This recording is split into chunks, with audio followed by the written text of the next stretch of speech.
Good morning, dear friends, and welcome to this IC on target emmetropia, refractive cataract surgery. As all of you all know, cataract surgery is becoming refractive surgery. Patients want spectacle independence, at least for distance, whatever lens they choose, they want to reduce the dependence on glasses. And it is very important to hit the bullseye. And so now we will look at different techniques, technologies, biometry that are available to achieve this. Because in today's world, if you do not give emmetropia to your post-op patients, they are unhappy. They go for second opinions. And so we look at how to also manage unhappy patients. And it is my pleasure to invite Dr. Shreyas Ramurthy. He is with Eye Foundation, young speaker, very dynamic, excellent surgeon, and a very good knowledge base on biometry, and he will be giving us his talk on overview of biometry devices. It's very important to understand biometry because this is one of the key stones for achieving emmetropia. Over to you, Dr. Shreyas. Thank you so much, sir. At the outset, I'd really like to thank you for having me as a part of your course. It's truly an honor. It is almost impossible nowadays with the recent advances in biometry, the number of array of equipments across different companies now available to cover all the devices. But I will try my best to highlight some of the salient aspects of what we need to look into and try to cover as much as possible. Frankly, no talk in biometry, although we are all focusing a lot on optical biometry, the advanced tomographers which are combining. Ultrasound biometry very much still has a place in today's practice, and even, I mean, if somebody is starting out, optical biometry is a little out of reach because of the costs. I don't think there is absolutely any problem as long as a good immersion ultrasound is done. You still can get target emmetropia in a vast majority of your patients, except in a select few situations. And I really genuinely think that just because you don't have an optical biometer, there is no need for anyone to stay away from premium IOLs.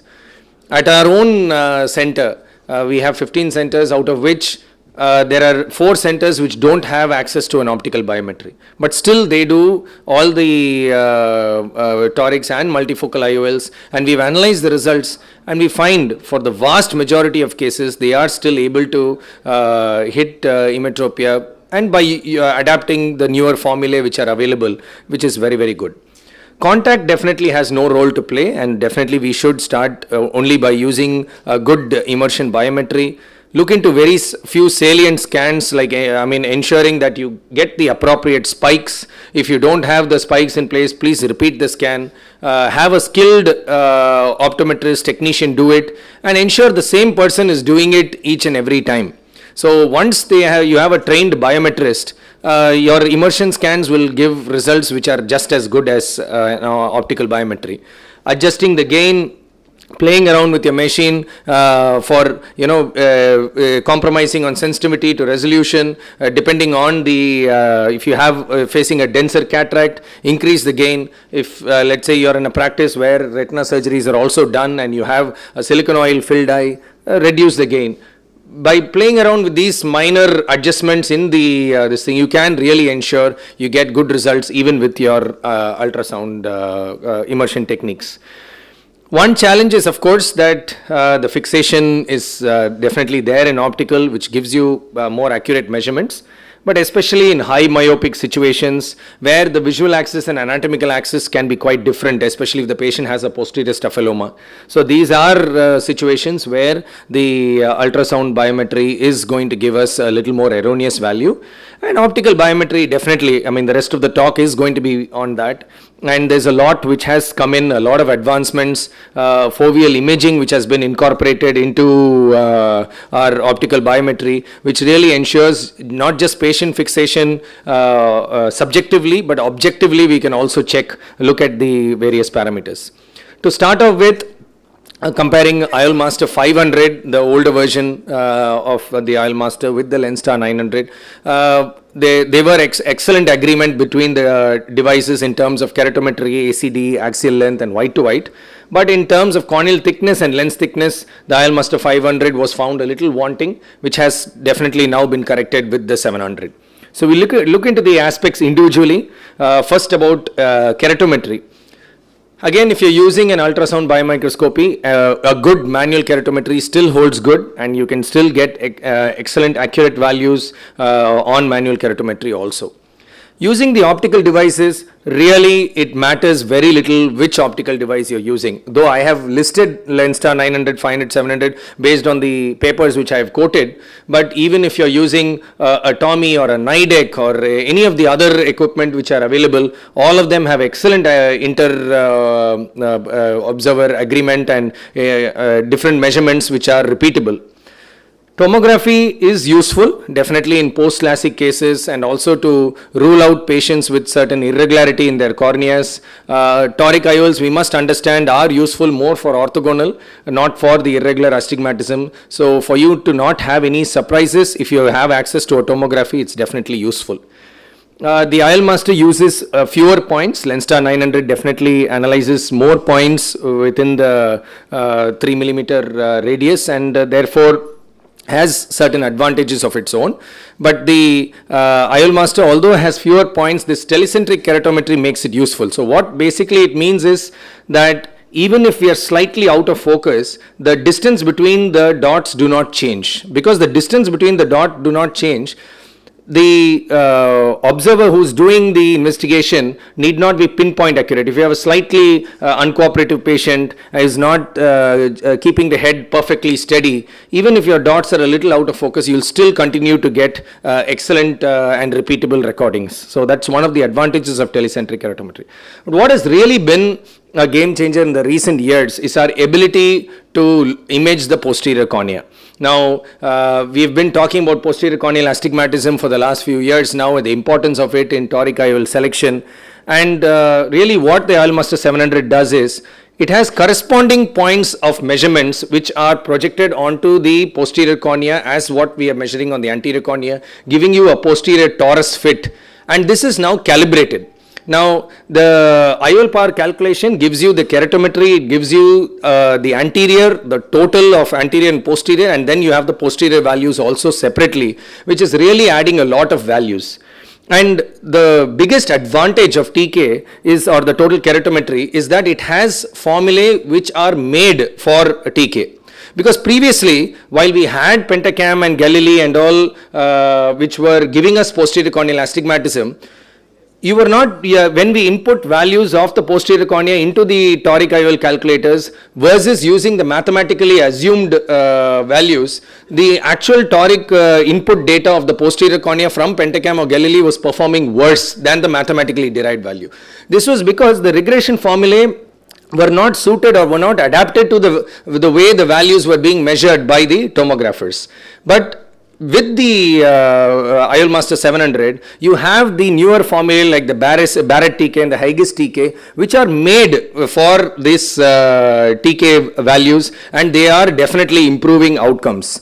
While it is definitely very difficult to reach statistically significant outcomes when already our measurements are so near emmetropia, but we are seeing a significant improvement and growth in the in the statistics, and the overall number of patients with less than 0.5 diopter astigmatism post toric IOLs is significantly improving.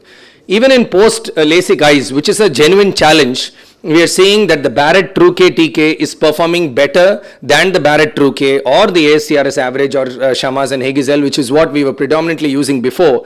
So now really you have a one-stop formula which is available, and the Barrett True K TK is really performing extremely well.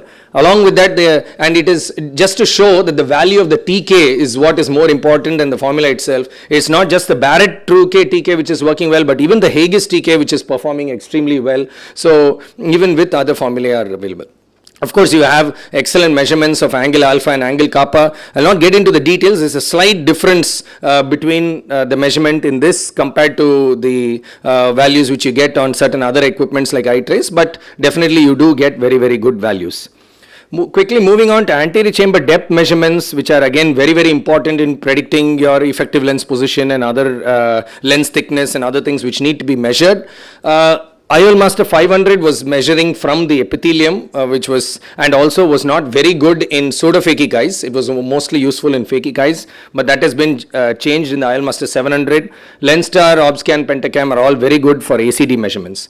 When it comes to axial length, now this is where these true B-scan biometries have been a game changer. By using the swept source OCT, you get a real true cut section of the eye, cross section of the eye. You can measure the corneal thickness, lens thickness, and image the fovea, image the fixation. Now this is where it has become very, very important. You can see an example where you have good fixation, you have repeatable measurements, you're able to image the fovea, and the patient has very similar repeatable IOL power calculation. Whereas in patients where the fixation is not good and the foveal pit has not been imaged, it's a very, very small difference in the axial length, 190 microns, but that makes more than a diopter of difference when it comes to the IOL power calculation. So it's really important we ensure this, and the foveal pit is accurately imaged. You can also, it alters your workflow. If you detect any basic macular pathologies, that can also be detected. Can I take a minute longer, sir? Yeah. So the last aspect of the talk which I'd like to talk about is combining biometry with topography, which now a lot of devices are able to do. You have traditional biometry devices like the LensStar, IOL Master 700, Aladdin, which are essentially biometers but are now combining a Placido image with the biometer. Or you have topographers like the Galilei G6 or the Pentacam, which were originally tomographers but are now giving a component of axial length. Now, suffice to say that they are giving repeatable and comparable results. While the Placido images with the biometers are okay for astigmatism, they are not really useful as far as keratoconus or other imaging is concerned. It is more for your toric IOL and other calculations, but the accuracy, the results are comparable between both the devices. Just a quick example of an image on the TopCon, which is giving you a lot of data from the Placido disc. You get keratoconus screening, you get the Zernike values, you get pupillary data. Also, in one single shot, you are actually able to analyze all the parameters of the patient. This is from the LensStar, and with the TK, because the TK values are visible, the toric IOL selection is visible, the whole method of counseling, talking to patients, everything becomes a lot more easy. Although, like I said, these images are definitely not transformable to what you get in the tomographers, but are accurate enough for the K values which we require. So to conclude, we have excellent imaging systems nowadays, and with the 5th generation IOL power formulae, Emmetropia for everyone, as Sir said at the beginning of the session, is a real possibility nowadays. Thank you so much for your kind attention. Thank you, Dr. Shreyas, and I think he has to go to another course, so if there are any questions regarding biometry, you can just, go ahead.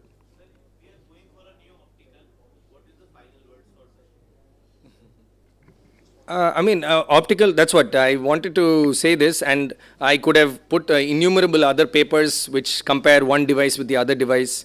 Optical biometers are definitely the way to go. There is a certain accuracy which does improve.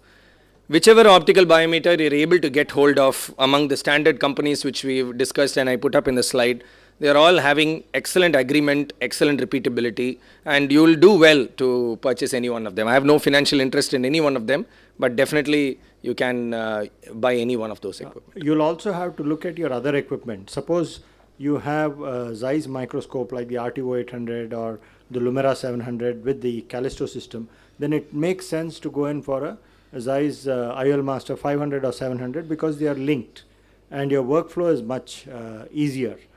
So these are all things that you need to take into consideration. Of course, like Shreya said, telecentric keratometry makes it much easier. If your optometrist doing it, an inexperienced person doing biometry, it's a little more forgiving.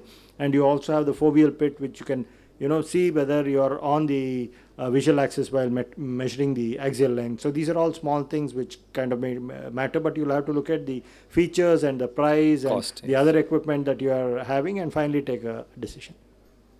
You also have other equipment like the Pentacam Wave AXL, yes. Pentacam, which also gives you the axial length and other measurements. You have the Anterior. There are quite a few devices which are there now, but you'll have to kind of look at what suits your practice and what are your needs, what kind of work you're doing, how much of premium IOLs are you implanting, and then decide on it.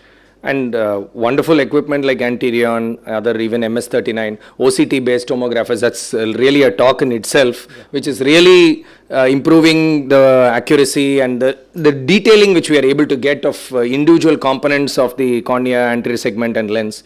It's definitely a game changer. Thank you, Shreyas. Thank you, sir. Thank you so much. We'll go on to the next speaker, who is my dear friend, Dr. Gaurav Luthra from Dehradun. He is a prolific cataract and refractive surgeon, and he was also associated with evaluating the Hill RBF formula, and he has a lot of experience in refractive cataract surgery, and it is my pleasure to invite him to give his talk on different IOL formulas, what to choose when, for what type of a case. So over to you, Dr. Gaurav. Hello. Yeah. Thank you so much, Ganesh, for inviting me to this amazing course, and it's always a privilege to be there, and very good afternoon, everyone. And going ahead with the topic, which is actually a huge one. We've come a long way, and starting from the first generation formulas, which some of us had the privilege of using, and then going on to the second generation formulas, the Holiday and the SRKs, which we probably used in our college times, and then of course going along to the SRKTs and the Holiday ones, which became popular, and then the fourth generation. So there's been a huge evolution, and today we are at a benchmark situation where we can actually say with almost great certainty that 90% of our patients will be plus minus half diopters of what we are aiming for, and these are the formulas on the right, extreme right, which have allowed us to reach that level of accuracy, of course, with the help of optical biometry, because measurements were the benchmark, were the cornerstone of all these formulas. So as you can see here now, when we started off, we used to have formulas which would either be, like the Hoffer Q, which was great for short eyes, and then for the long eyes with the Wong-Kok adjustment, we could use the SRKT. So they all had their own plus and minus points.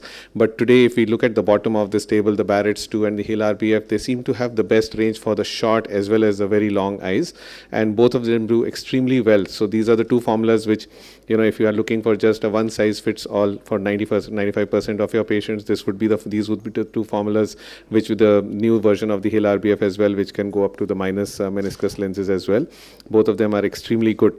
So starting from the SRKT, which is a theoretical formula and which we have been using for long, it still holds true, because when I have to do a manual biometry in the mature cataracts, I would still go back to the SRKT. So SRKT strengths are basically for long eyes as well, and using the Wong-Kok adjustment as well, it can become a very useful formula, and should be preferred for not only the standard eyes but also for the longer eyes, especially if you are doing an ultrasonic biometry. However, the SRK 1 and 2 should no longer be used because they are obsolete and they no longer are justifiable. The Hoffer Q has been a favorite for pediatric cataract surgeons and for short eyes because it relies on a personalized A constant, and also for the axial length and the corneal curvatures. And it was and is the preferred formula. Even today, while we might measure the short eyes with the Barrett's and the Hill RBF, we don't miss out on the Hoffer Q as well, because it adds a lot to the information and can be a very useful formula for the very short eyes as well. The Holiday 2 and the Holiday IOL Consultant, which were very popular, and still Holiday 2 remains on some of the machines as a very popular formula, is again a very versatile formula from the short to the long eyes.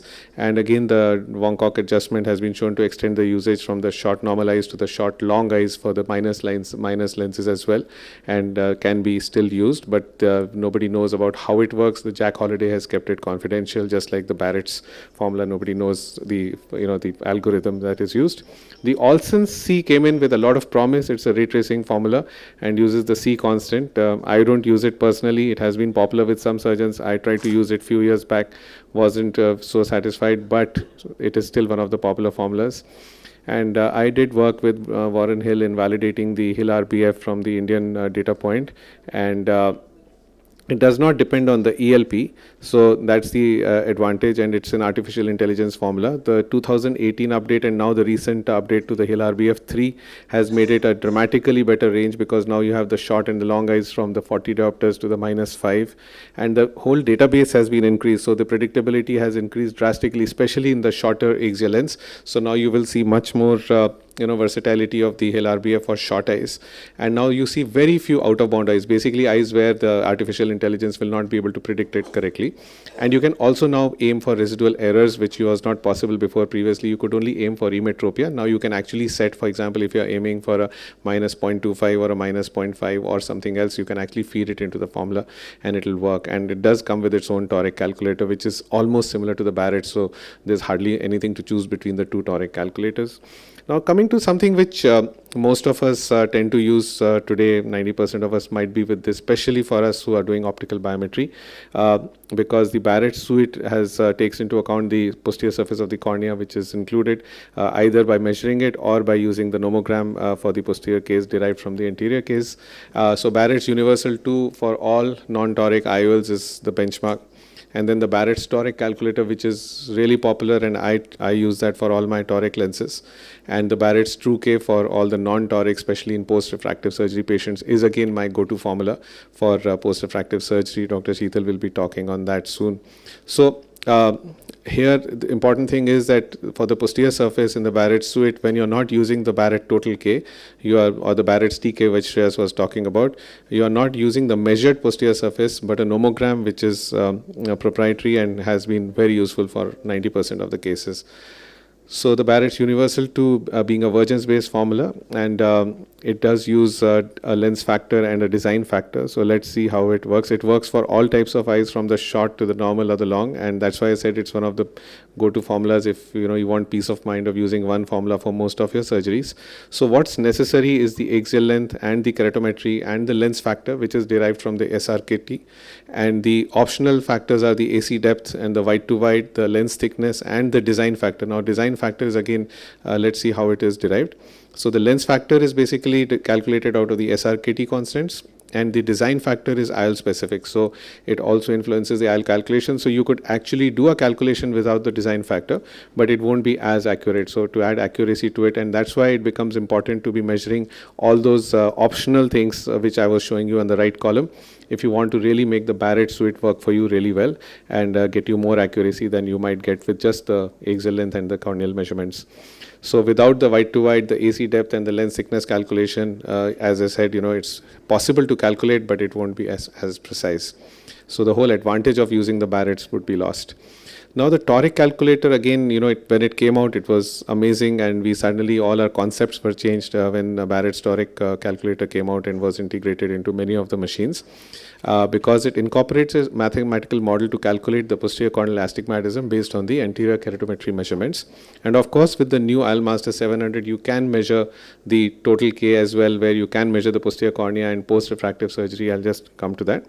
So the Barrett's True-K, which we use for post-refractive surgery, I think Sheetal will be talking on it, so I'll probably bypass this, and she'll probably be talking on the ASCRS calculator as well, so I will allow her to speak. All I would like to say is that when I do my post-refractive surgery patients, I like to add as much data on the ASCRS calculator as I can. I try to put in the pentacam values, I try to put in the topography values from the optical biometer and from the OCT. Now what that does is that when you have all that data fed in, after choosing what kind of eye you're operating on, you will get predictions on, using no prior data, and if you have some prior data, then you will get it on this side as well. So frankly, you will get several of these measurements, and then I tend to usually choose the one which goes to the higher side. Of course, you have to kind of sometimes see the pentacam can sometimes be horribly wrong, but sometimes it really works well, especially in RKIs, where I use the pentacam measurements for the EK65. So this is how the pentacam holiday EKR report looks. So this has been really useful for some eyes where the keratometries are below 30, very flat corneas which cannot be measured by most of the optical biometers, and there you can use the EKR65 values starting from the 1 millimeter zone going out to the 4.5 for predictability of astigmatism if you want to do toric calculations, and for the keratometries, and this works very well for those eyes which cannot be measured by almost any device. So this is something which I really trust now. And of course, now coming to the total K, I think Shreya spoke on this, but it is integrated into the ILMaster 700, and I will, it can be used mostly for post-refractive surgery eyes. There has been mixed opinion about how good it is. Some people find it amazingly useful, and others feel that, it doesn't add so much to the values, but maybe we can have that more in the discussion, Ganesh, on this. You have more experience. I don't use it, so yeah. And going on to the ultrasonic biometry, as I said, you have to, of course, have the A constant, and I use the SRKT there.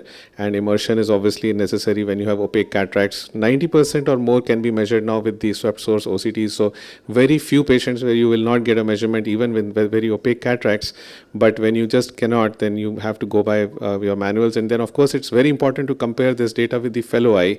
I always like to compare my manual measurements for the fellow eye. If you have discrepancy between the two eyes, you can immediately be alerted, and you can kind of go back and look at it, and look at it again, especially with posterior staphylomas and all, where you might go wrong with these eyes. So I think most of us know about all the variables which are required for the various formulas. Some are optional, some are mandatory, and I think it won't make much because we are not using most of these formulas now. You're only using the two on the right. So I think these are the ones which currently matter, and most of them will use all these variables, and that's what makes these formulas more accurate. Now, some of the new formulas which can be used, the super LADAs, which has been again an artificial intelligence based formula, and can be used. It's available for free on, I think, iolcalc.com. And this was what is popularized by Uday Devgan. Then the Kane formula, which holds a lot of promise and compares really well in most of the new studies, and has been used, for good post-op outcomes. And then the EVO formula, which is out of Singapore, and again very promising as it appears. And then the ray tracing, which is now available on some of the new machines like the Anterior, and many machines now offer the option of taking their measurements and using ray tracing calculations for eyes, especially post-refractive surgery eyes, where it will be really useful. Can't go into the details of these formulas, these ray tracing formulas, but they can be used with the Oculix software, which is again available free of cost, and can be installed onto any PC once you enter all the data from one of the machines which can gather all that data for it. So a lot of applications, especially in post-refractive surgery, post-RK, where otherwise you may not be able to get great measurements. So these are all the devices which can be used for ray tracing calculations: the Pentacam, the Galili, the iTrace, the Tomy, the MS39. They can all be used for, all these data can be put into the Oculix and used for your calculations. So I think I still have a little bit of time, or have I exceeded it already? Yeah, I have. Right? So I'll just summarize. I think we spoke about the short eyes. We can use the Barrett's, the Hill RBF, and the Hoffer Q. For the long eyes, this is the comparison of all the formulas for the short eyes, the long eyes, where again now things have got better, and we can actually get great outcomes with some of the newer formulas, the Barrett's basically, and the SRKT when required. And I'll just finish with the last 1 or 2 slides. So post-corneal transplantation is a full thing in itself. I would prefer to do a secondary implantation if you're looking for to avoid surprises. And keratoconic eyes, you have to be very prepared for hyperopic surprises, because it wrongly estimates the ELP. So the go-to formulas would be the SRKT, the Heges, or the Hoffer Q. So to summarize, the SRKT formula is recommended for the rather long eyes, whereas the Hoffer Q is recommended. This is what we've always done. And currently, I think the 4th generation formulas, which we just spoke about, the Hill RBF3, the Barrett's, Heges, and the Holiday 2, should provide the highest accuracy. But you have to always look at them with a very keen eye, and then you won't make much mistakes. Thank you. Thank you, Dr. Gaurav, for that excellent talk. If there are any questions, we can take them. Meanwhile, what is your choice of formula for post-RK eyes? Because this is something which I think a lot of us face difficulty, and we have refractive surprises. These patients also are demanding, they have undergone refractive surgery. So do you have any solutions? I do a lot of post-RK eyes, and the biggest challenge is they're really flat. Sometimes, the keratometry is like 23, 24. Now my lens star doesn't measure flatter than 30, and if you try to use the T-cone, you again don't go beyond like 27 or 28. So what I now rely, because the problem lies with accurate K measurements rather than with the formulas which you might want to use. And then I use the Ascaris calculator fed in the OCT based data, the pentacam based data. These are the two which will fit into it. Other things will not even go into the formula because it doesn't take lower than 30 Ks and all. So then we've kind of worked around a way and found that to work well for us in these post-RKIs, and then still err on the side of using the highest power lens available and then add another one to it. And then so you might just hit jackpot. Have some amount of residual myopia. Because and then, absolutely.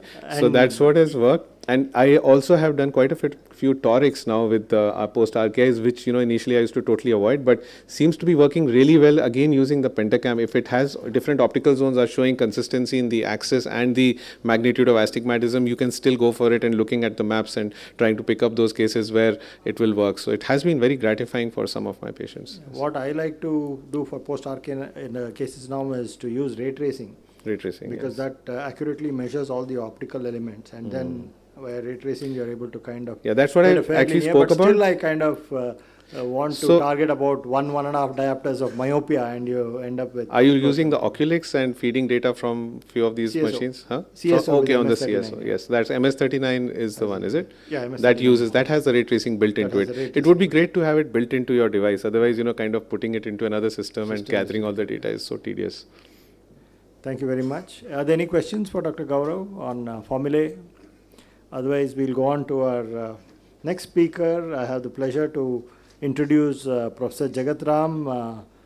He was chief of PGI and has extensive experience and also with the latest devices, and he will be talking to us on intraop abrometry, the pros and cons, because I think there are very few centers in India having intraop abrometry. It is popular in the US, and you can kind of on table measure and remeasure to get more accurate IOL calculation, especially in challenging cases like post-refractive surgery, post-RK. So over to you, Dr. Jagatram. Thank you very much. First of all, I am thankful to Dr. Shri Ganesh for giving me this opportunity to speak on intraoperative barometry, pro and cons. Please put on the slide.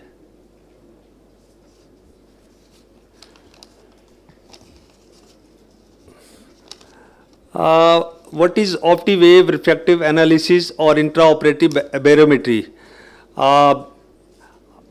This is I think used for the last more than 7-8 years we are using, and it uses the infrared light and interferometry and almost 40 measurements in less than a minute. Analysis of the data is of the central 4 millimeter that calculate the IOL power.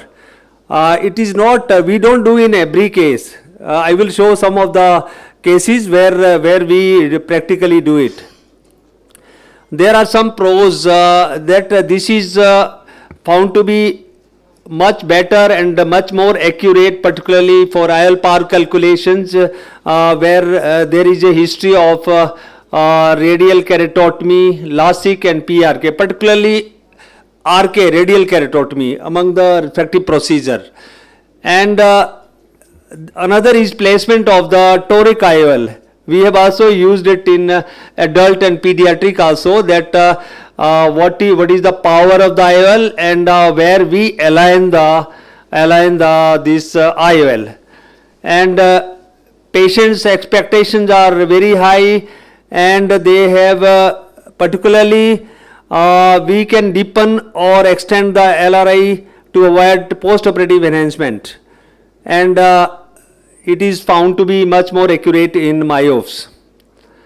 Whereas there are some of the issues that it cannot be performed in patients where there is low IOP. So most of the time we have to inject viscoelastic substance, and intraocular pressure should not be low. If it is low, it will not give the reading. Extorsion in the spine position, this is another problem, and if there is central corneal opacity, it will not measure. Even in RK, if there is a central corneal opacity or there is a haze in the center, it will not measure the IOL power calculations. There are others, such as if there is a fixation problem in those patients with nystagmus, or having age-related macular degeneration, it will not measure. I will like to show a few of the cases of where we have used it as such for toric as well as for multifocal IOL implantation. This is one such patient. Here this is a simple case where we will be using multifocal toric IOL implantation, and actually we were not sure that it was accurate or not. So initially what we did, that we compared it with our another regular biometry, and then we extended the use to the toric IOL implantation for its power calculation as well as alignment, that whether alignment is accurate or not. So this is one such patient, multifocal toric IOL. Here see this intraoperative aberrometry, and then it will show, it has to be absolutely accurate, IOP and everything. It shows that okay, you have to use 21, or I think plus minus, that you have to do from your own side, that it should be first plus or it should be just closest to emmetropia. Here that point of time this symphony IOL was used, and this is a symphony toric IOL.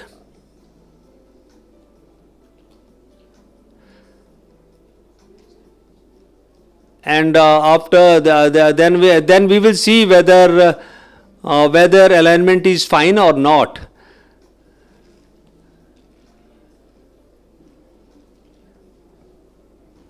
So maybe in the next case.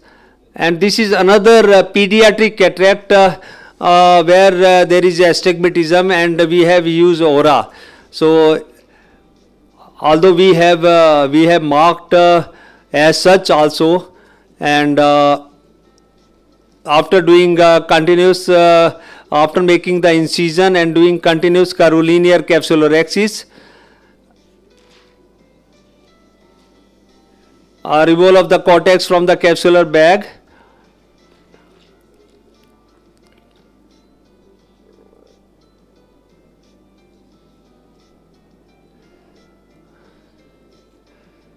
and then we have to fill the capsular bag and anterior chamber with viscoelastic to calculate the IOL power.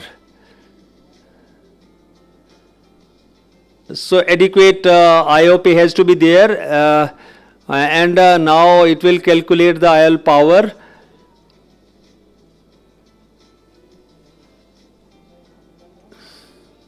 And then actually in children, if it is child is less than 6 years of age, or other infant in the first 2 years of life, we have to undercorrect. We have to undercorrect that what power we use. So it is not exactly the same power which comes out. So undercorrection is done particularly in children. So here it is the alignment which is shown by Callisto, and this is a toric IOL.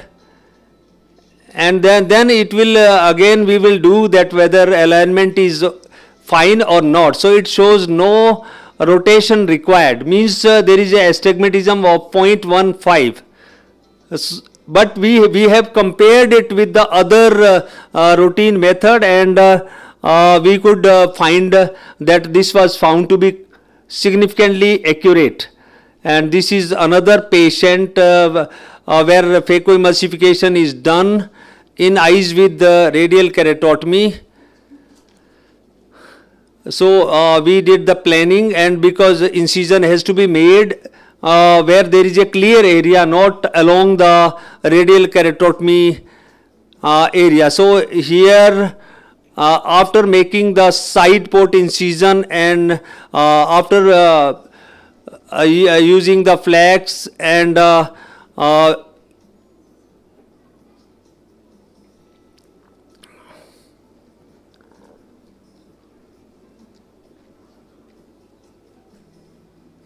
we have to do selection of the side port and the main incision, where you want to make the side port, where you want to make the main incision, because otherwise many of the time these incision may open up.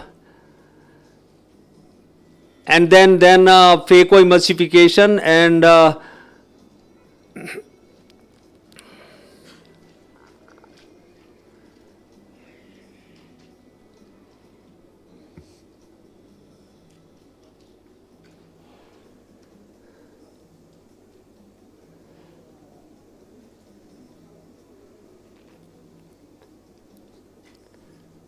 this is one of the eye while we were doing trial of control control with the normal method. That point of time, this surgery was done about 4 or 5 years back.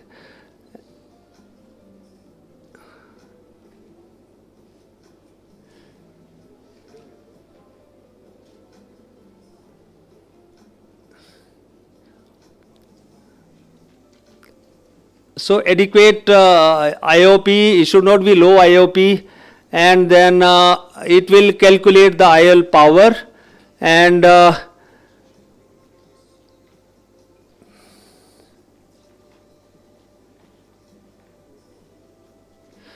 it has shown that you have to use 31 diopter IOL, so you have to have inventory of IOL, but routinely in using the other formula, it may patient may become hypermetropic. There will be residual positive plus lens. So in other while not using this technique, you have to add some +1 or 1.5.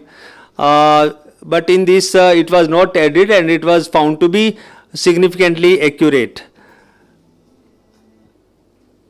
So in conclusion, intraoperative barometry is a newer technological advancement which can be used in patients with extreme keratometry or axial length to ensure optimal visual outcome in these patients. Thank you very much. Thank you, Professor Jagatram, for enlightening us on the intraop barometry. I think most people would not go in for this device because for every use you will have to pay a license to the company. Actually it was benefit to us because here government was paying.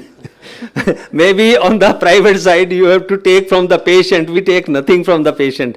It was complementary for all the patients, whether it is a intraoperative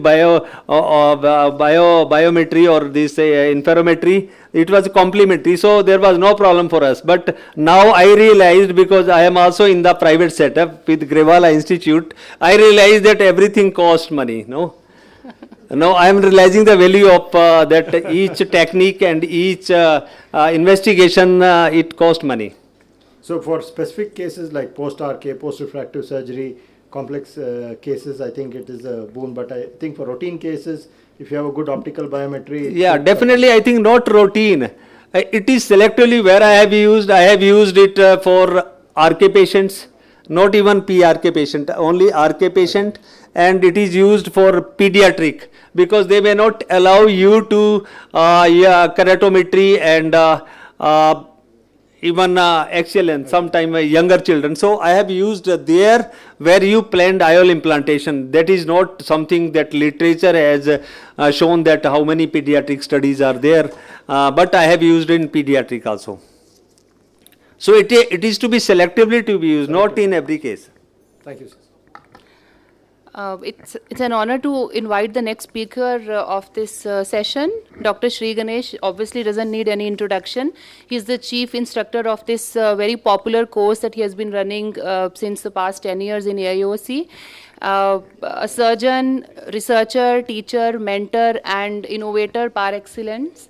And he has got a huge experience in all the biometric devices and technologies. And today he'll be talking about mastering the techniques of toric IOLs.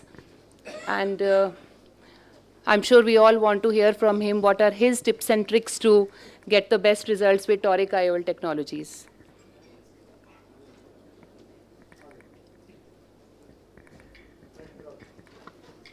Thank you, Dr. Sheetal. And Dear friends, I would like to talk to you about mastering toric IOL implantation. It is very important to know about toric IOL implantation, the different techniques, how to measure, because if you want to target emmetropia, you need to take care of the cylinder.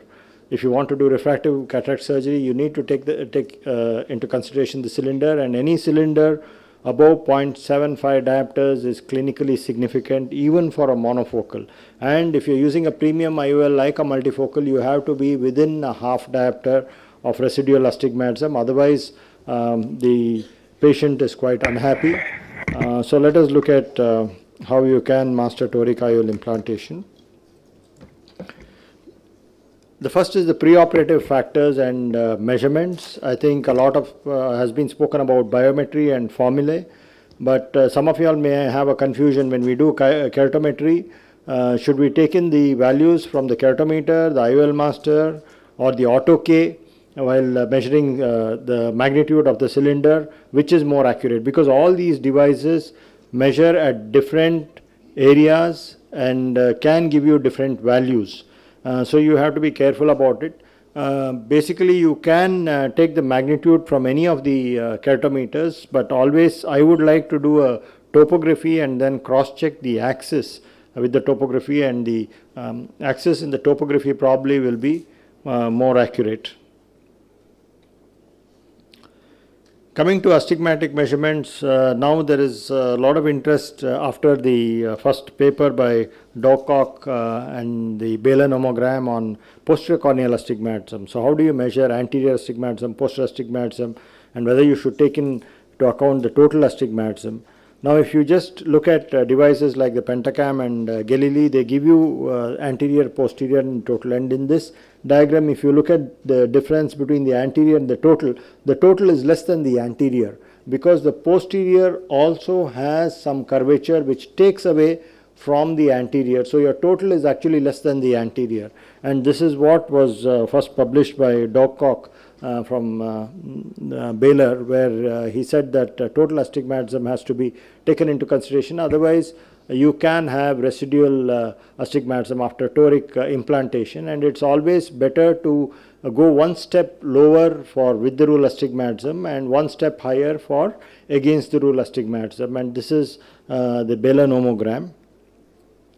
But today you have devices which actually measure the total cornea. Dr. Shreyas Ramurthy has already spoken on this total keratometry with the IOL Master 700. So it has a toric model, and it measures the anterior surface, it measures the thickness of the cornea, and it creates a torus fit for the posterior surface, and then it applies the calibration and the nomograms, and then you get the posterior values, and you can apply it to the thick lens formula, and this is the TK formula which is the total keratometry. It takes both the anterior and posterior keratometry and is more accurate.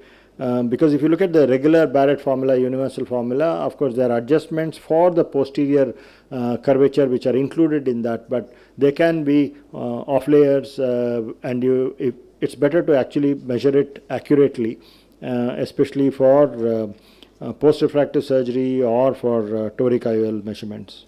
So we use the Barrett TK toric for measuring the corneal astigmatism. You can also use devices like the iTrace, which gives you the topographic K and corneal wavefront and the ocular wavefront. The internal wavefront basically takes into account the posterior cornea, and then you can use the pre-op surgical planning with the iTrace software to calculate the IOL power. You also have a lot of online calculators. Most of the toric IOL manufacturers have online calculators. You need to put in your SIA also. You can calculate your SIA using the siacalculator.com, and of course for the posterior corneal astigmatism you have the Baylor nomogram or the Barrett toric calculator.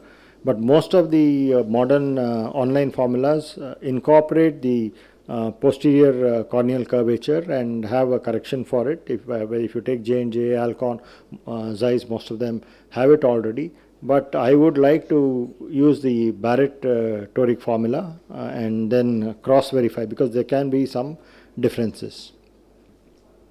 And again, you will have to understand that when the toric IOL, basically the power of the toric IOL depends upon the power of the lens, which is the axial length. It also depends upon the effective lens position. So for a different effective lens position, the toricity required may be different, and again different axial lengths depending upon the power of the lens. So the 10 diopter lens would give you 1.75, you would need a 1.75 toric IOL, but if you take a 34 diopter, then it's a 1.2. So this is of course incorporated in all the formulae. Sorry. Now let us look at the interop factors affecting the toric IOL. Basically, you have to mark the 0, 180 degree. If you don't have a markerless system like the Callisto or the Varion, then you will have to mark on slit lamp the 0, 180. So most of you are just using a keratometer and online formulae and either immersion biometry or an optical biometer. Will have to mark there are various methods. You can just use the slit lamp. You have the ASICO marker with an electronic axis marker, and you have gravity and bubble markers, and you can use the Mendes gauge for that. You also have markerless systems. The Callisto is from Zeiss, and it has what is known as Z-align, and you have the Varion from Alcon. And if you are doing flax now, many of the machines have what is known as, they mark on the capsulotomy. So you have the axis on the capsulotomy. We use the LENSAR system, which has what is known as the Intelli axis, and I will show that. It takes data from the pentacam and it is transferred to the laser, and the laser actually makes marks in the capsulotomy, and it's very easy to align to those marks. This is the RTO 800 with the Callisto. It's a heads-up device which I am using, and you can see the toric marks which are there. This is a markerless system, and you can align the lens. This is the implantation of a Zeiss toric lens, and you can see that is the yellow line is the 0, 180, and the blue 3 lines are the intended axis, and you can align it very precisely. So the markerless system improves your workflow. You don't have to do pre-op marking, and now with the Zeiss systems, everything is connected, the IOL Master 700 to the Callisto via the EQ workplace and your microscope. This is what I was telling you about the LENSAR system. It's got what is known as the Intelli axis assisted toric IOL. So you have data from the pentacam. It takes iris registration, compensates for any static cyclotorsion, and then it marks the axis on the capsulotomy. So that's the flax being done, and once the fragmentation is done, I will show you the surgery. Of course, we have the Callisto also to cross check, but what I find is the Intelli axis is more accurate than the Callisto, because the Callisto takes into consideration the limbal vessels, and sometimes when you put phenylephrine, the limbal vessels are blanched. It may not recognize the eye properly, but iris registration is very accurate. And of course, this is the flax removal of the nucleus there. I've used multiple cylinders and 2 chops for the fragmentation. The new system called Ali from LENSAR incorporates a phaco machine, which is basically the Ertley. This is the Ertley phaco machine which I am using here.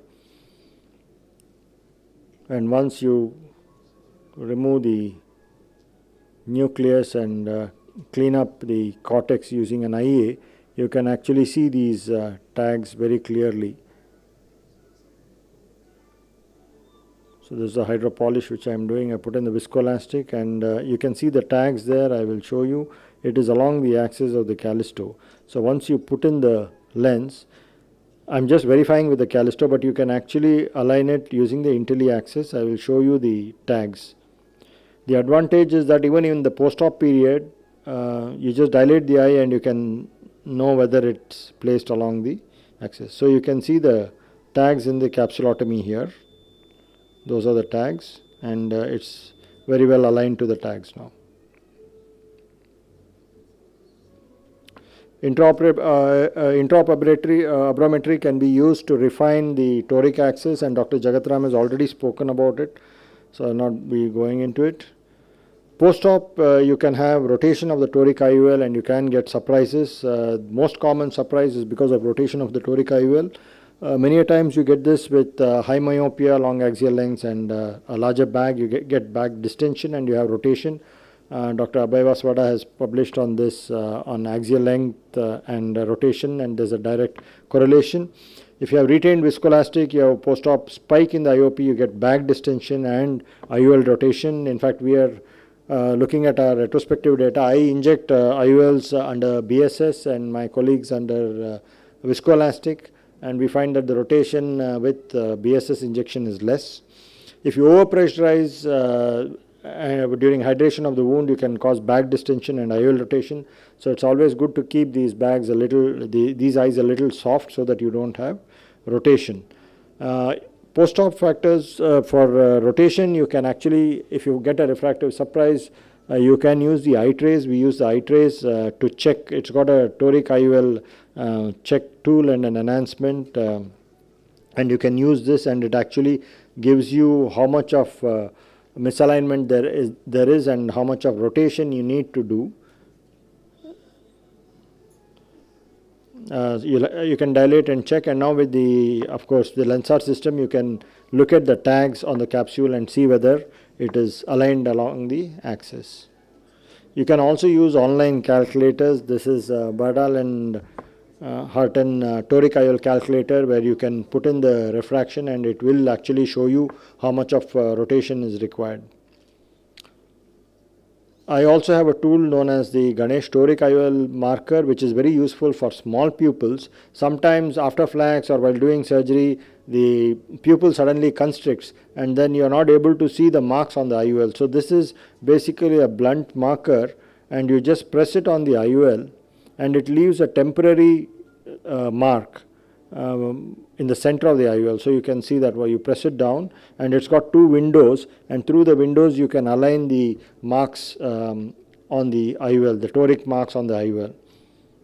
And then you have a line along the toric marks. You have an indentation. Even if the dye goes, you can still see the indentation. It lasts for about 2 minutes, and it's adequate for you to accurately place your lens on the toric axis.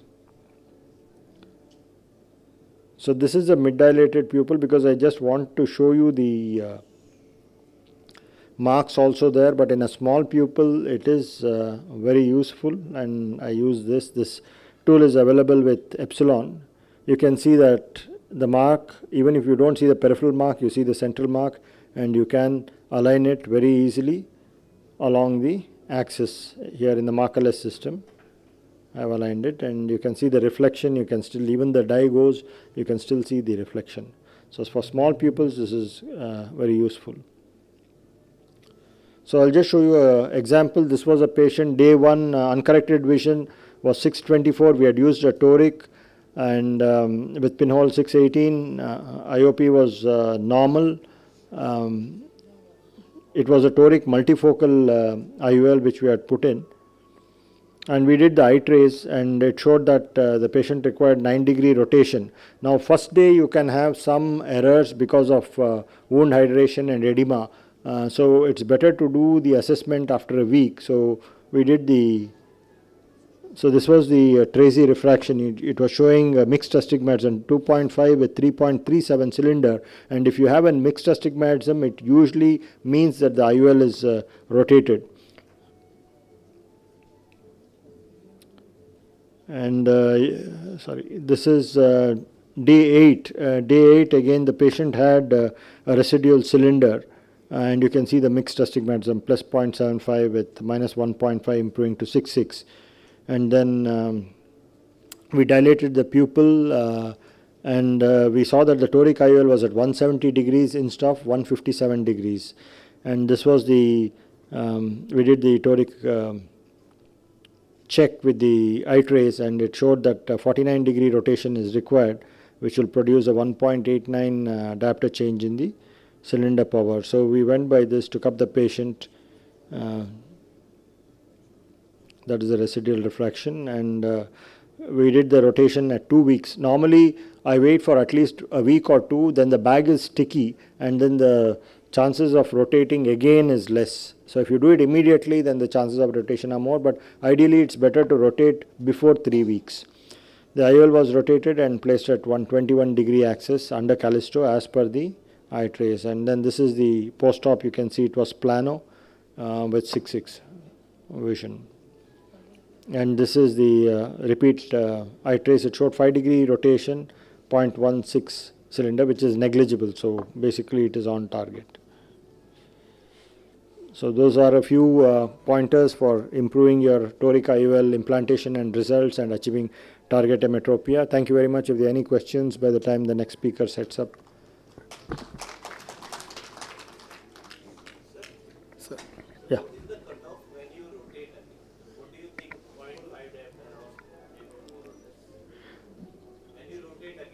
When post-op, is it within? Yeah, if it's within 5 degrees, it is acceptable. Within 5 degrees. Normally, a 30 degree will annul the toric, and a 10 degree rotation will result in about 30% reduction in your toric IOL power. So if it's within 5 degrees, then it's kind of acceptable. These markerless systems, you said limbal vessels might lunge with phenylephrine, but the iris registration, even if it is done, when we operate, it's all dilated. Does it really? It takes in. It takes in. Even in the dilated Yeah. people. Okay. Even in the dilatation. You measure in the undilated eye to get a better iris image, but even if it's dilated, of course all patients are dilated when you do the flax, it takes in and it's quite accurate. We have never had failures. The other thing is when you do flax, sometimes you get subconjunctival hemorrhage. If you have subconjunctival hemorrhage, then it cannot recognize the limbal vessels. So that's where we find the Intelli axis to be very useful. And post-op, it's very easy. You dilate the pupil, you know it's on axis because you can see the tags there. So just a quick question on eye trace, sir. I mean, it's a beautiful device, gives us a lot of information, but I often find, at least as far as toric IOL rotation is concerned, it gives us a lot, I mean, in the sense, a lot more cases where it asks you to rotate than what you would normally do. I showed that even after rotation, it was showing that 5 degrees, but if it's a very small and power. If the patient has uncorrected good vision 6/6 or 6/6 part, then you need not. No, here it said 0.12, sir, Yeah. but some it says 0.75 or more also sometimes, and that's where I find in that area it's not as reliable, and I somehow tend to use the other calculators, online calculators. Yeah, Dr. Ganesh, in absence of the diagnostic tool like eye tracing in your practice, when you feel that the IOL is rotated, what we do is dilate the pupil and make the patient lie down and recall the data from the varion and see where the lens is lying and just rotate it. Works well. Yeah, you can do that. You can recall with a markerless system, but again you have to take the patient into the OR. Yeah. So that is a disadvantage. So if you have the LENSAR system, then you dilate on the slit lamp, you can know whether it is accurate. And of course you want to diagnose and take up the patient before taking the patient into the OT. You want to be sure whether the patient needs a rotation, whether the patient needs an IOL exchange, if you have miscalculated your toricity also, or if there is some amount of wound edema, then you need it to settle down. So you can also do a topography and check with the pre-op topography as to how the cornea is, whether there is a big change. Then you can wait for it to settle down for a couple of weeks before you reassess. One quick suggestion would be that even if the IOL is off axis when you're seeing on slit lamp, to still feed them either on the online calculators and check, because it is not just the final IOL position alone, like sir mentioned, our pre-op calculations, our SIA and so many other factors which come into play, that the final position recommended by the calculator may not be the exact same degree which you had in the preoperative period, and rotating it to that degree would refine the result a little bit more. So even if, let's say, instead of 180, it's at 160, rather than putting it at 180, I would still run it by the calculator and look into that data and then decide accordingly. Thank you.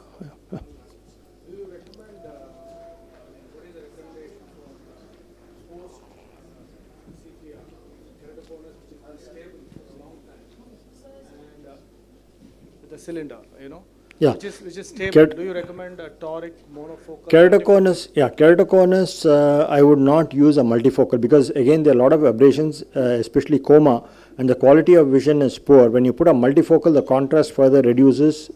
Again, induced aberrations are more, it's more sensitive to tilt and decentration. You can put in a monofocal toric if you have an axial cone. An eccentric cone, again, you have a lot of coma, and I mean, you may not get good results. So you'll have to warn the patient. Even any case of keratoconus, you can tell the patient that I'm going to reduce the astigmatism, but I'm not able to completely correct it. So that is, and because their expectations are high.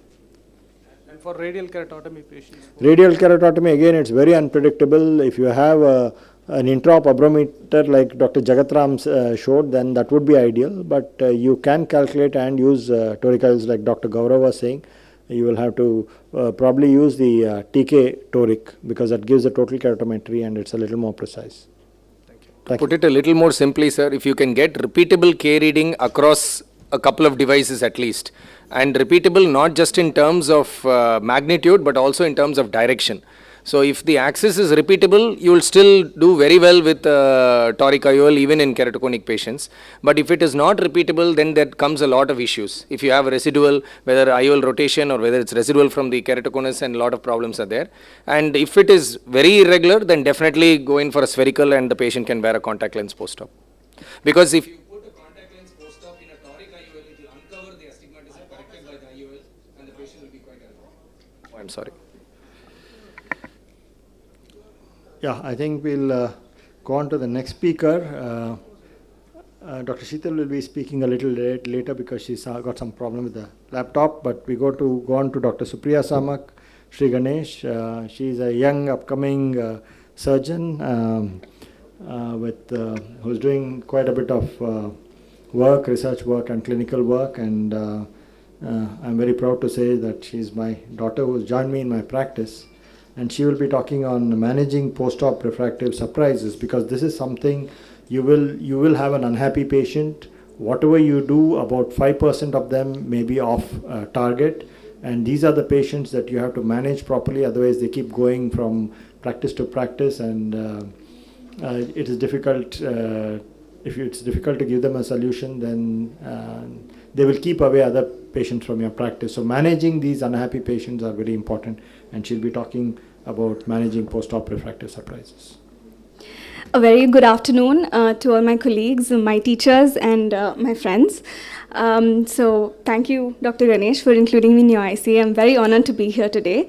So today I'll be talking about managing post-operative refractive surprises, and for this talk I thought I would keep it interesting and video-based and case-based. So I did go into do a deep delve into the archives of the past 10 years of Dr. Ganesh, and we will be seeing some very interesting surgical videos. And yeah, so let's start. So first of all, when we have a patient with a post-operative, post-cataract refractive surprise, we always ask ourselves, why the surprise? So the first thing we do is recheck the biometry and make sure that we've used the correct IOL formula for the correct patient. This was very beautifully elaborated by Dr. Gaurav. Always correct cylinders with either toric IOLs or with LRIs, and make sure that we've operated on the right patient, on the right eye, and make sure that there's no human error in data entry. Now in minus residual refractive errors, we have to keep in mind the adjustment for sulcus IOLs. We have to keep in mind back distension syndrome, especially in patients with high myopia, and also capsular contraction. And for plus residual refractive errors, a couple of things is the patient may have undergone refractive surgery many years ago and not given that history, or it happens sometimes with plate haptic lenses. So this is again a chart from drhill.com, which tells us which formulae to be used for what type of eyes, which was dealt with previously. So now what are our management options? First of all, it's very important to speak to our patients and communicate with them as to why the error, what's happened, and give them the options for management. Of course, you can go ahead with non-surgical management, which would be spectacles, contact lenses. And the surgical management can either be cornea-based or lens-based. So corneal refractive surgery, we can go ahead with PRK, LASIK, or SMILE, and lens-based options are IOL rotation for toric IOLs, a piggyback IOL, piggyback ICL, IOL exchange, or a few unconventional options which we'll be talking about. So coming to cornea-based procedures, we usually go ahead with these procedures when the error is less than 2 diopters, there's no corneal pathology or dry eye, and the patient isn't really experiencing any glare halos or photic phenomenon. So how long do you wait to carry out a cornea-based procedure? In PRK, once the manifest refraction is stable, you can go ahead with it, but LASIK, it's better to wait 3 months after the initial surgery. Now, I'll be mostly elaborating on lens-based procedures as Dr. Sri Ganesh and the other speakers have elaborated. Toric IOL rotation has to be done within 2 weeks. The eye trace is a useful tool in this. It tells you exactly how much rotation will give you how much change in the cylindrical power. So, you can also do a secondary piggyback. So this, the calculation is an axial length independent calculation, and it's based on careful manifest refraction basically. So the formulae for piggyback sulcus lenses are as follows. For an underpowered pseudophakic or a patient with a hyperopic refractive error, these we add +1, 1.5 or 1.4, 1.3 into the spherical equivalent. And the same thing we do for myopes, but we subtract -1. So now which lenses to use as a sulcus lens for a secondary piggyback? So you have your Rayner Sulcoflex lenses, you can use 3-piece silicone IOLs, star or any other ICL is useful. Basically the idea is we need to use silicone lenses, need to make sure that the size of the optic is a little larger, 3.5, and we need to make sure that it's a spherical IOL. Okay, so this is the Sulcoflex lens. This is a single piece hydrophilic acrylic IOL, 6.5 mm optic. Optic has a round edge. So basically in square edge optics, it actually interacts with the iris, causing iritis and pigment dispersion and other issues. So we avoid square edged IOLs. A round edge IOL is better. And the haptics do have a 10-degree posterior angulation. Of course, polypseudophakia comes with its own set of complications such as pigment dispersion, pigment between the IOLs, transillumination defects, uveitis, secondary glaucoma, interlenticular opacification. These are the 4 stages of red rock syndrome, which is in ILO with pigment dispersion. So, and also you can see a hyperopic shift. So, this is an interesting case where a Sulcoflex lens was used. This patient is actually a young 26-year-old female who underwent, who's a high myope who underwent a refractive lensectomy, and she underwent RK for the residual refractive error. She's also undergone a PI. So now what's being done is, since the YAC capsulotomy is a little decentered, initially the posterior capsulorhexis is being extended to make it more central using an Utrata forceps. This is the Sulcoflex IOL. A toric version of this IOL is being used, and actually in this patient it was decided to perform a micromonovision. So for the left eye is dominant, this is the left eye, so it's being corrected fully for distance, and the right eye was kept a little myopic. So this is the implantation of the Sulcoflex lens in the sulcus, and it's rotated according to its axis.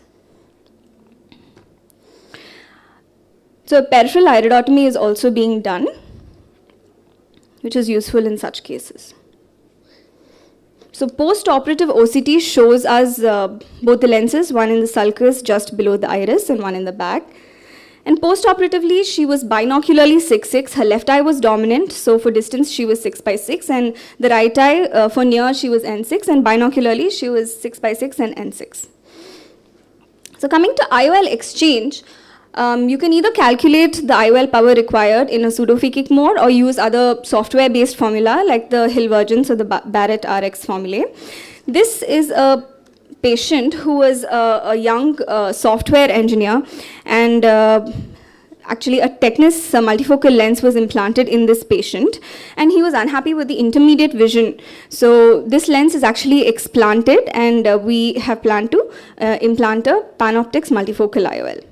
So this set of instruments is the MST forceps and also the lens cutter. So a trapezoid incision is made so that the internal lip is enlarged, and it's cut 3/4 of the way, and the right half of the lens is pulled out and rotated through the main incision in a very gentle way. So the Panoptix multifocal lens is implanted here.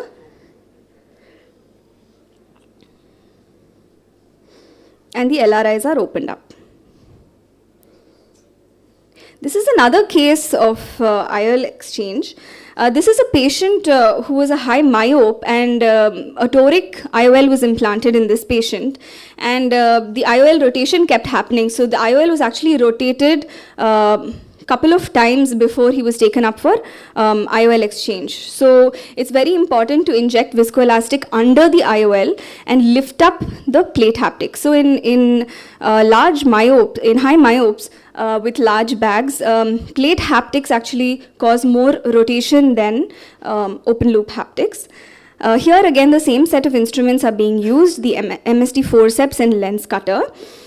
For plate haptic IOLs, it may be easier to cut the lens completely in half before explanting it, but here it's also done by this method of cutting the lens 3/4 of the way and pulling it out through the right side of the lens. The bag is distended and the IOL is implanted. So this is another case of IOL exchange. So this patient actually came back 2 years post-operatively with a lot of photic phenomenon, glare, halos, etc. So here we see that a iris repositor, fine iris repositor, is being used to remove all the adhesions between the IOL and the bag, and viscoelastic is injected under the IOL and it's tried to explant. But we see that the adhesions between the IOL and the bag are quite adamant, and it's very important to use a fine iris repositor as a second instrument to keep the bag in place while rotating the IOL out. Here again it's cut into half because it's a more complex case. Cutting it into half is a more easier technique. While trying to explant one half, you can see that there is a small ZD that happens, and which is why again the fine iris repositor is a very important instrument to use. This is a Nightingale polisher to polish the cells on the PC. The PC is thoroughly polished, but we still have that small ZD which is there. So a CTR is inserted into the bag before implanting the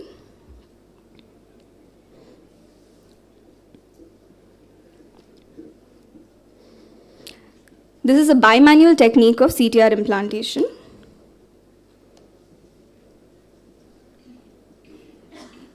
So monofocal lens is used because the patient had a lot of photic phenomenon and couldn't tolerate the multifocal IOL.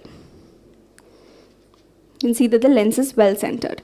So in the last case scenario, I would actually like to discuss a very interesting case of optic capture that was done. This was actually a 54-year-old female ophthalmologist who came for a refractive correction for an opinion.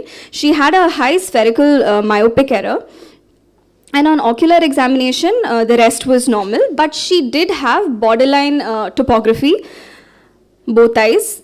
So she was unsuitable for corneal refractive surgery, and her anterior chamber depth was, it was quite shallow. So it was 2.32 and 2.27. So she was unsuitable for an ICL as well. So the surgical plan in this patient was both eyes femtolaser assisted refractive lens exchange with implantation of a trifocal IOL with arcuate incisions, and the calculated IOL power was plus 15.5 in the right eye and 11 in the left eye. So 3 weeks post-operatively, she came back with blurring for distance vision in the right eye. So it was 612 parts. And she was accepting -1 spherical and -0.5 cylinder. So here we see the OCT showing us the bag. This is not a case of bag distension syndrome. The folds in the bag are clearly seen. So what was done surgically? So the same incisions 3 weeks post-operatively can be opened quite easily. So the same incisions were opened up, and the edges of the capsulotomy were carefully dissected using the blunt instrument to make sure there were no adhesions. There was viscoelastic injected under the lens.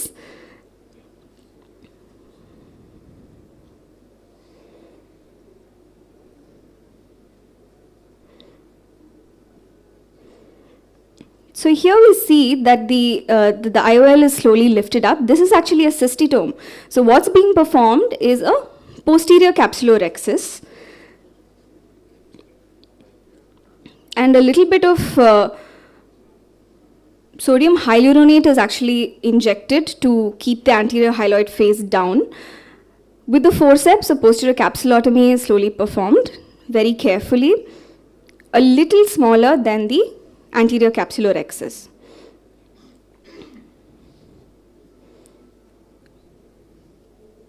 So here what is being performed is an optic capture. So the same multifocal IOL is being captured posteriorly.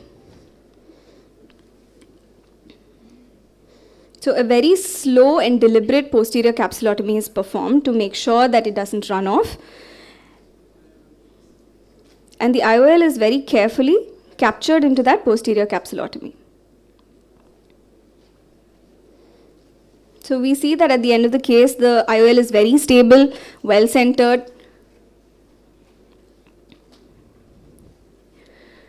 So in this case, the post-operative refraction was as follows. There was no spherical error, and the patient had 6/6 vision. So this is the post-op 6 weeks clinical result. So the take-home message would be prevention of a refractive surprise is key. It's very important to communicate with patient as to what exactly the scenario is. We have to have a very clear algorithm for the management of such cases. And as you could see, the unconventional options can work quite well. So we can think outside the box. Thank you very much for your patient listening. Thank you, Dr. Supriya. And for paucity of time, I think we'll go on to the next speaker. It's my pleasure to introduce Dr. Sheetal Brar, who is a Senior Consultant Phaco-Refractive at Netadama Eye Hospital, and she was my fellow. And she will be speaking on post-refractive surgery IOL power calculation, which is a very important topic because you have more and more patients coming with post-refractive surgery having cataracts. Over to you, Dr. Thank you so much, sir, and thanks for making me part of this prestigious course. Dear friends, I'll be talking about post-refractive surgery IOL power calculation. It's a little theoretical talk, so kindly bear with me. So I'll directly go to the 3 main types of errors that cause problems in IOL calculation post-LASIK. So first error is the instrument error, second error is the refractive index error, and finally we have the formula error, or also known as the ELP error.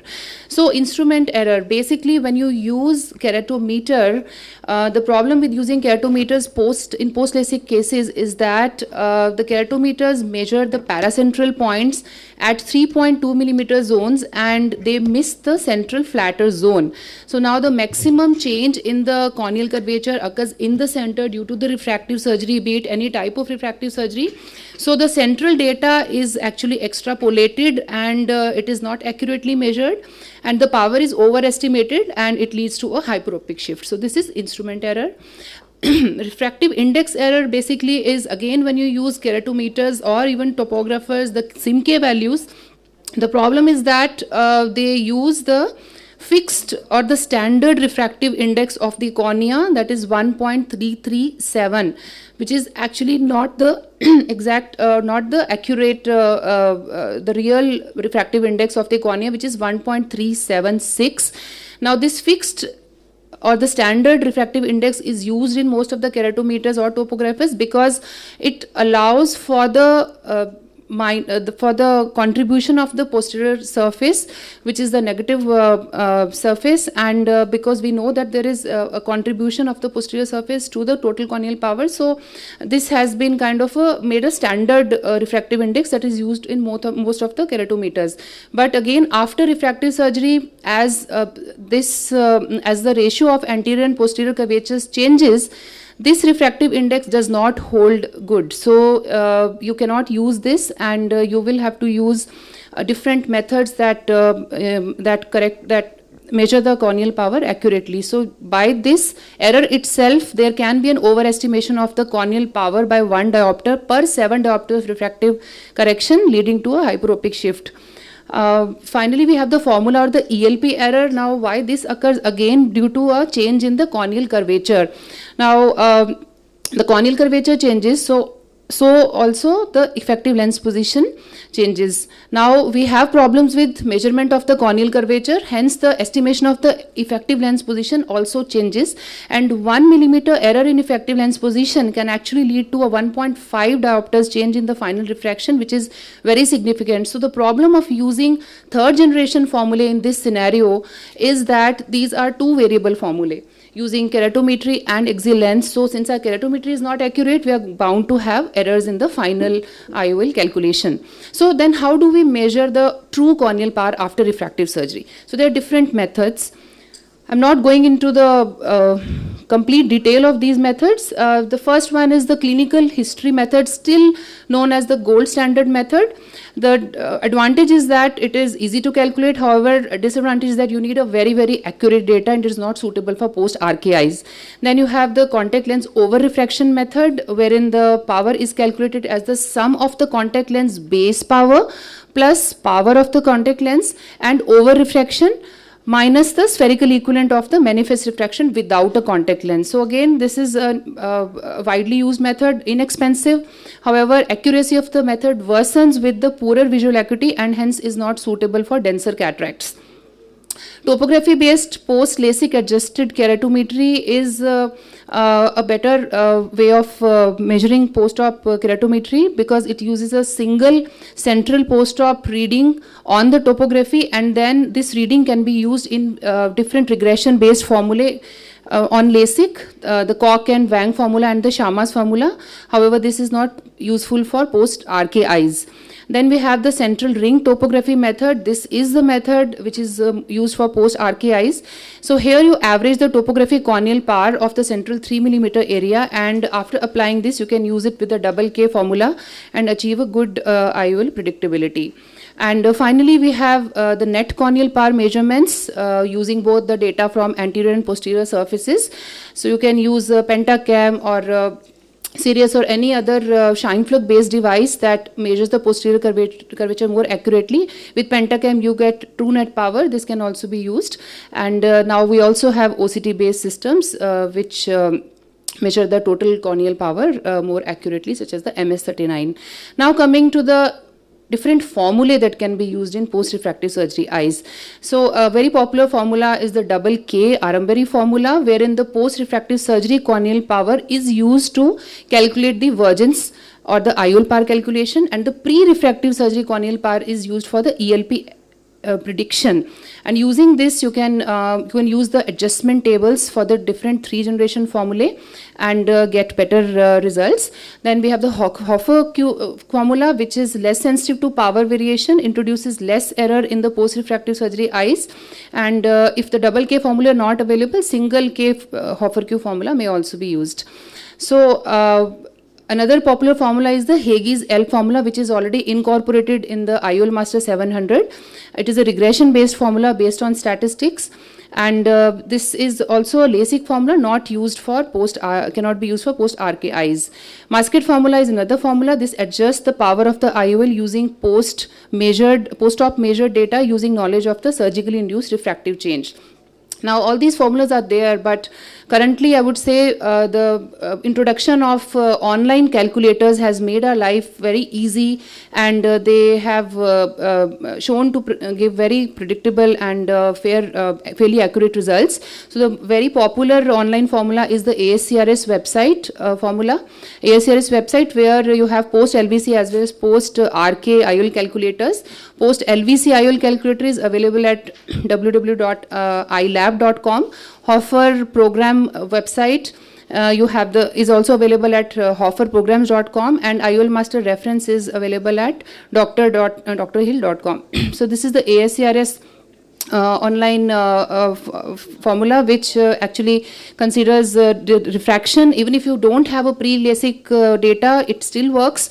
So you just need to put the refraction, and there are different topography systems that can be used along with this, and even the OCT based systems. I think one of the most popular formula is the Barrett True-K formula for post myopic and hyperopic LASIK eyes. This can also be used for post RK eyes, and this is based on the universal 2 formula and calculates a modified keratometry value for post refractive surgery eyes. Then we also use Holiday EKR detailed report, where you have the equivalent keratometry values from zone 1 millimeter to 7 millimeters, and what you use is the 4.5 millimeters values of keratometry and key them into the Holiday 2 formula. So this is another method that works quite well. And now, of course, we have total keratometry. Dr. Shreyas, Dr. Sri Ganesh have already discussed this, so I will not go into details. Basically, it measures the complete, the total corneal power of the cornea after refractive surgery. And now we also have True-K TK formula, wherein the Barrett True-K formula is also also takes into consideration the total keratometry. Hence, the results are even better.